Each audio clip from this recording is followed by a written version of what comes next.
Hello friends, welcome to the my channel. और आज हम पढ़ने वाले हैं राज्यपाल। तो शुरू करते हैं। हम राज्यपाल के बारे में देखते हैं तो अनुच्छेद 153 देखेंगे, आर्टिकल 153, जिसमें कहा गया है कि प्रत्येक राज्य के लिए एक राज्यपाल होगा। मतलब कि हर राज्य का अपना एक राज्यपाल होगा। यह मूल संविधान में है। 7th अमेंडमेंट होता है 1956 में, जिसमें यह जोड़ दिया जाता है कि एक ही व्यक्ति को 2 या 2 से अधिक राज्यों का राज्यपाल बनाया जा सकता है। एक साथ कई राज्यों के राज्यपाल बन सकते हैं। 7th अमेंडमेंट 1956 में यह जोड़ा गया। योग्यता देखेंगे, क्या योग्यता होनी चाहिए किसी भी राज्य का राज्यपाल बनने के लिए। तो भारत का नागरिक होना चाहिए।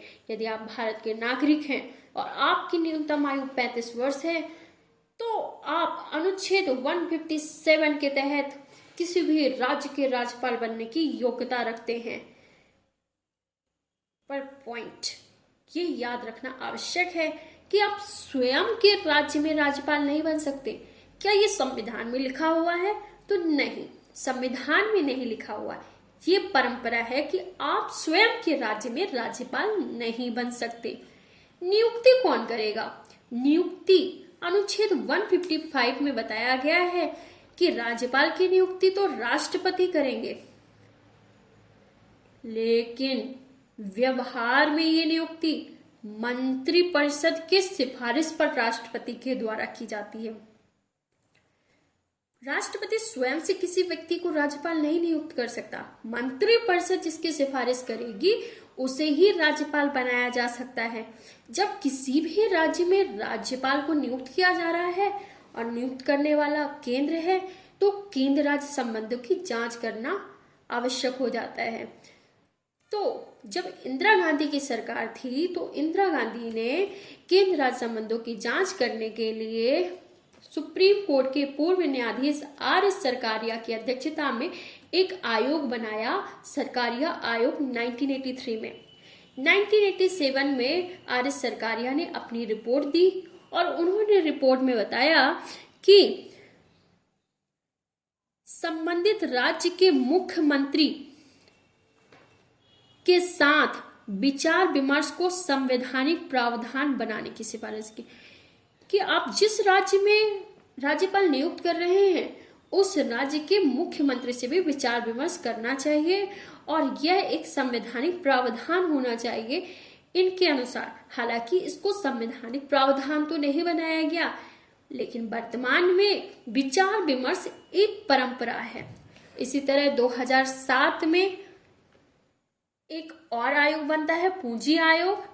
एम पूंजी जो सुप्रीम कोर्ट के न्यायाधीश थे, पूर्व न्यायाधीश थे, पूर्व मुख्य न्यायाधीश थे, इनकी अध्यक्षता में बनता है।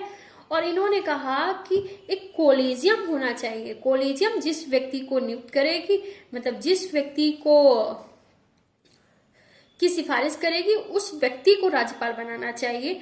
और उस कोलेजियम का अध्यक्ष कौन होना चाहिए? पीएम, प्रधानमंत्री होने चाहिए। प्रधानमंत्री की अध्यक्षता होनी चाहिए। और सदस्य कौन कौन होगा? उपराष्ट्रपति होंगे, लोकसभा अध्यक्ष होंगे, लोकसभा में विपक्ष के नेता होंगे और गृह मंत्री होंगे।